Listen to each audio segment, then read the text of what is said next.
యూపీలో చీలిన బీజేపీ దిక్కుతోచన స్థితిలో మోడీ. ఇటీవల జరిగిన పార్లమెంట్ ఎన్నికల ఫలితాల తర్వాత ఉత్తరప్రదేశ్ బీజేపీలో బయటపడ్డ నేతల మధ్య అంతర్గత విభేదాలు ఆ పార్టీకి పెద్ద తలనొప్పిగా మారాయి. CM Yogi Adityanath, deputy CM Keshav Prasad Maurya మధ్య వైరం రచ్చకెక్కింది. గత ఆదివారం జరిగిన రాష్ట్ర పార్టీ సమావేశంలో యోగి మాట్లాడుతూ అతి విశ్వాసం వల్లే రాష్ట్రంలో తక్కువ ఎంపీ సీట్లు వచ్చాయని పేర్కొనగా, అదే సమావేశంలో పాల్గొన్న మౌర్య మాట్లాడుతూ పార్టీ కంటే ఎవరూ పెద్ద కాదు, ప్రభుత్వం కూడా పార్టీ కంటే ఎక్కువ కాదు అని యోగిని ఉద్దేశించి చేసిన వ్యాఖ్యలతో పార్టీలో నెలకొన్న విభేదాలు బయటపడ్డాయి. పరిస్థితిని చక్కదిద్దేందుకు బీజేపీ అగ్రనాయకత్వం రంగంలోకి దిగినట్లు తెలుస్తోంది. ఇందులో భాగంగా ఈ నెల 27న ప్రధాని నరేంద్ర మోడీ సీఎం యోగి ఆదిత్యనాథ్తో ఢిల్లీలో సమావేశమవుతారని పార్టీ ప్రభుత్వ వర్గాలు పేర్కొన్నాయి. యూపీ బీజేపీలో విభేదాల నేపథ్యంలో ఈ భేటీలకు ప్రాధాన్యం సంతరించుకున్నది.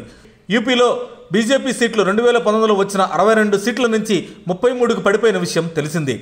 రాష్ట్రంపై బీజేపీ పట్టు క్రమంగా సడలుతున్నట్లు విశ్లేషకులు చెబుతున్నారు. యూపీ బీజేపీలో అగ్రనేతల మధ్య వివాదాలు ముదిరిన వేళ రాష్ట్ర బీజేపీ అధ్యక్షుడు భూపేంద్ర చౌదరి ఢిల్లీలో నడ్డాతో సమావేశమయ్యారు. భూపేంద్ర చౌదరి ప్రధాని మోడీని కూడా కలిశారు.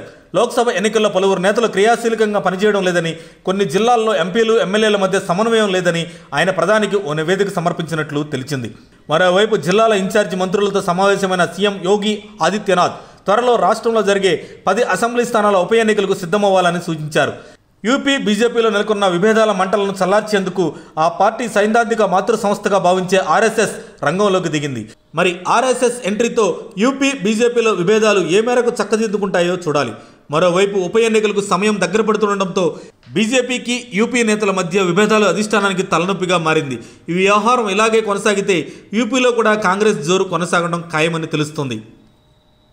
అప్డేట్స్ కోసం మా కాయ్ టీవీని సబ్స్క్రైబ్ చేసుకోండి. మా వీడియో కనుక మీకు నచ్చినట్లయితే లైక్ చేయండి, షేర్ చేయండి. మీ విలువైన అభిప్రాయాలను కామెంట్ బాక్స్లో తెలియజేయండి.